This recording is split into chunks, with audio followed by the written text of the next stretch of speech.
Hello my dear friends, and welcome back to another Star Wars video. So this year, and more specifically next month, we're celebrating the 10th anniversary of Star Wars Episode 7, The Force Awakens. And as we look back at what was arguably a very controversial trilogy, it's impossible to avoid the topic of George Lucas's early drafts, the ones he wrote before selling Lucasfilm to Disney, and ones which were largely discarded. Though the sequel trilogy diverged sharply from Lucas's original proposals, those outlines offer a fascinating glimpse into what could have been. This is going to be a big one, my friends, so grab your drink or snack of preference, and make sure to subscribe if you haven't done so. But no more jibber jabber, here we go. The year was 2012. It was late August, 2 months before George Lucas would sell his beloved company to Disney. Star Wars fans from all around the world gathered in Florida for the 6th official Star Wars celebration, and even though he wasn't scheduled to make an appearance, George Lucas was there. To news outlets and social media, George was there to make a brief appearance at the Clone Wars panel. However, the secret truth was that he was there to talk to Carrie Fisher and Mark Hamill, Princess Leia and Luke Skywalker from the original trilogy, and he was there to tell them a secret that the world wasn't privy to yet, that Star Wars was about to get a new trilogy, that he was working on episodes 7, 8 and 9, and he wanted those classic stars to make a return. Having previously asserted he was done making Star Wars films after Revenge of the Sith, the original trilogy actors were pretty shocked, although Mark Hamill recalls that back in the 80s, George had always said it was originally meant to be a 9-movie saga, so in their minds, George was just following through on an original promise. But here's where things get interesting, because Lucas's motivations at Star Wars Celebration 6 were not solely artistic. As he prepared to sell Lucasfilm, and he had had many conversations with Bob Iger at that point, he wanted to ensure the company was as attractive as possible before he let it go. And in Hollywood, few assets were more enticing than the promise of a brand new Star Wars trilogy.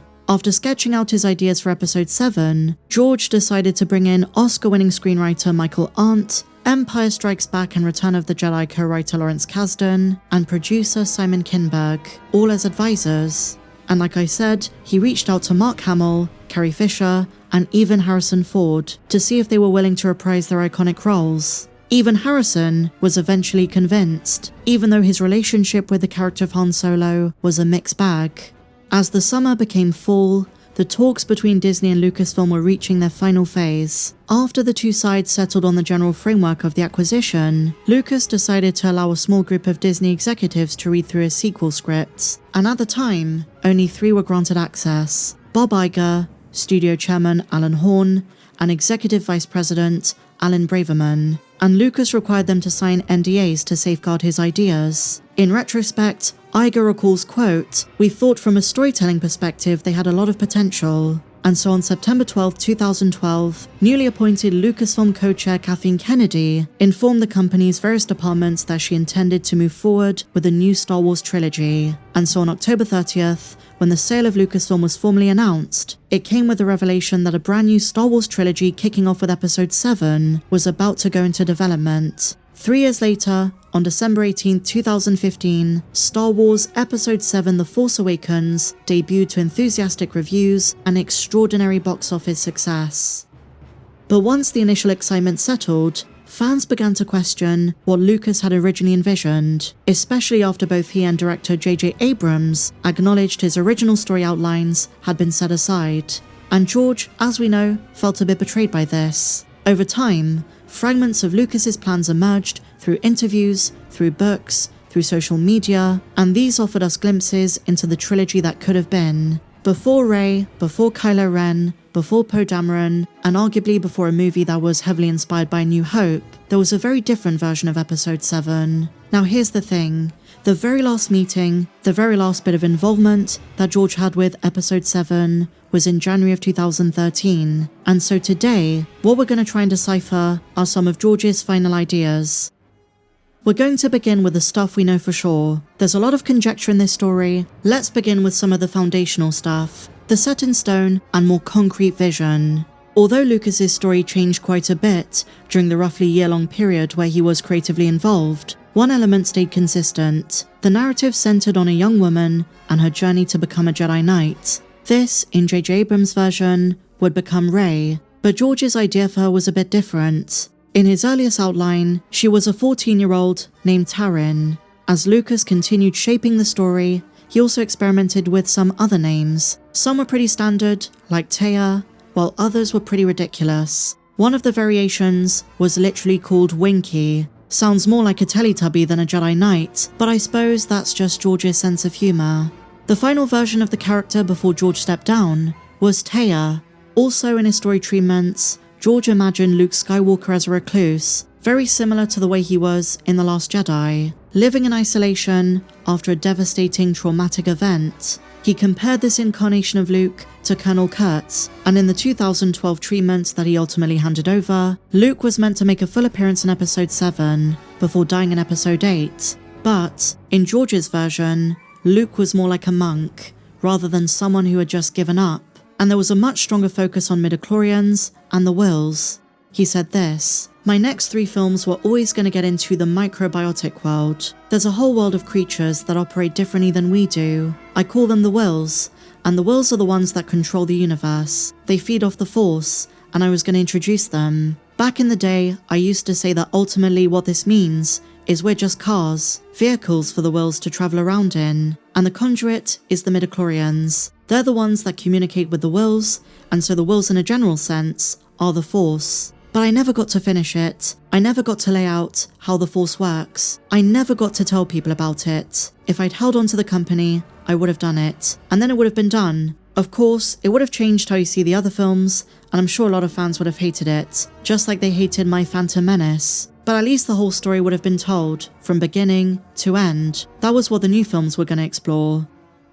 Now here's a problem. There isn't much cohesive meat holding together a consistent, linear structure for George's Episode 7. And so, for the book Star Wars Archives Episodes 1 to 3, author Paul Duncan decided to ask George some direct questions about it. From the Sith to stormtroopers and returning characters, this is arguably the most important excerpt that we have documented in black and white to date. Let's go through what was asked. So after a conversation about stormtroopers, George says, Episodes 7, 8 and 9 would take ideas from what happened after the Iraq War. So you fought the war, now what are you gonna do? Rebuilding afterwards is harder than starting a rebellion or fighting the war. When you win the war and you disband the opposing army, what do? The stormtroopers refuse to give up when the Republic wins, so the Battle of Endor was not the end. So they go to a far corner of the galaxy, start their own country and their own rebellion. They regroup.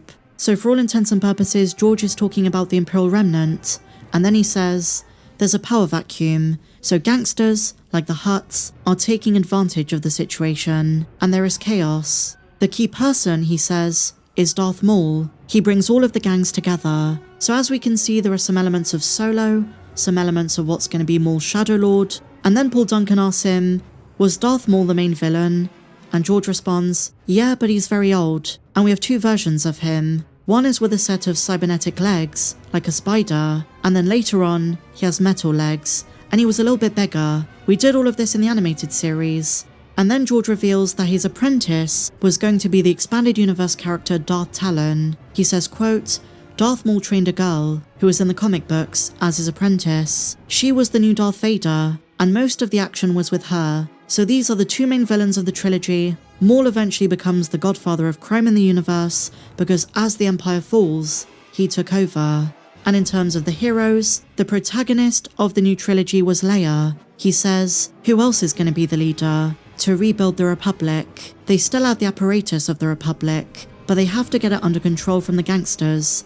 That was the main story. It starts out a few years after Return of the Jedi, and we establish very quickly that there's this underworld and there are these offshoot stormtroopers, and after a few years away, Luke is trying to restart the Jedi. He puts the word out, so out of 100,000 Jedi, maybe 50 or 100 are left. The Jedi have to grow again from scratch, and so Luke has to go out and find toddlers, 2-year-olds and 3-year-olds, and train them. But it'll be 20 years before you have a new generation of Jedi. And by the end of the trilogy, Luke would have rebuilt much of the Jedi Order. There would be a renewed Republic, with Leia, Senator Organa, becoming supreme leader of everything. So in the end, George says, she ends up being the chosen one. And that, my friends, is essentially most of what we know for certain. That is everything we know in George's own words, and now we have what we call educated guesses. Things that might have been, but are just derivative, are just an estimate. We don't know for certain if George would have gone through with them. For example, the art of The Force Awakens refers to two characters known as Sam and Kira. Those names were created by J.J. Abrams, but Kira was based on George's Taya, and Sam was based on a male character called Skylar. Sam, described as pure charisma, a Han Solo-like character, and Kira, a loner, but a hothead, gear-headed badass. And in 2016, Michael Arndt said, quote, "From the very beginning, she was going to be a girl who was meant to be a scavenger. We always wanted her to be the ultimate outsider, the disenfranchised person who is a loner, but becomes the person with the best journey. And then we were struggling to figure out who the male lead was going to be. I remember we talked about pirates, smugglers, and merchant marines. Early on he says, I tried to write versions of the story where Rey is at her home, and then it's destroyed. She goes on a road to meet Luke, and then goes around and kicks the bad guy's ass. It just never worked, and I struggled with this. This was back in 2012. It just felt like every time Luke came in and entered the movie, he took it over. It was no longer about Rey. Suddenly, you didn't care about the main character because, oh my gosh, Luke Skywalker's here. I want to see what he's gonna do. And so there was a bit of a back and forth about not making Luke the center of attention, and I suppose the way J.J. Abrams did it was have Luke only appear at the end, the movie leading up to a long search for the lost Jedi Master. And one of George's ideas for Luke was the reason he was exiled is because he was betrayed by one of his students. This would end up being Kylo Ren. It's also well documented that Felucia from Revenge of the Sith was also meant to feature in the film. And in the very first meeting for the art department, there were a handful of concept pieces for pirates, or what appeared to be pirates, and these also seemed to be linked to Felucia instead of Takodana. In terms of Han and Leia, very little is known, but a few years ago, just like in The Force Awakens, Harrison Ford confirmed that Han Solo was always meant to die in Episode 7, even in George's version. He said, quote, "It was proposed that I might make another appearance as Han Solo, and I think it was mentioned even in the first call that he would not survive. Even back in Episode 6, Harrison Ford wanted his character to die." It's also noted in an interview with Rolling Stone that Leia became a full Jedi in Episodes 7, 8, and 9. According to Mark Hamill, quote, "Leia had fully developed Force abilities." And at one point, according to Pablo Hidalgo, Darth Talon was meant to seduce the son of Han and Leia. She was acting at the orders of a greater power codenamed Uber, and some fans have argued that Uber was a codename for Darth Maul at some point. And a quest to the underwater wreckage of the second Death Star to recover a key piece of history about sacred Jedi sites. And inside the Emperor's Tower, Kira finds a hidden map. Eventually, Sam and Kira, or Skylar and Kira, became Finn and Rey. Uber became Snoke, and the student who betrayed Luke was the son of Han and Leia, Ben Solo. Everything after this, in terms of behind-the-scenes history, is Disney's Episode 7. I hope you guys enjoyed this kind of video. If you did, let me know. Hit the big subscribe button down below, give me a big fat thumbs up. Check me out on socials at Star Wars Meg1 on Twitter. The link to my Patreon is down in the description. But I'll see you next time. May the Force be with you, always.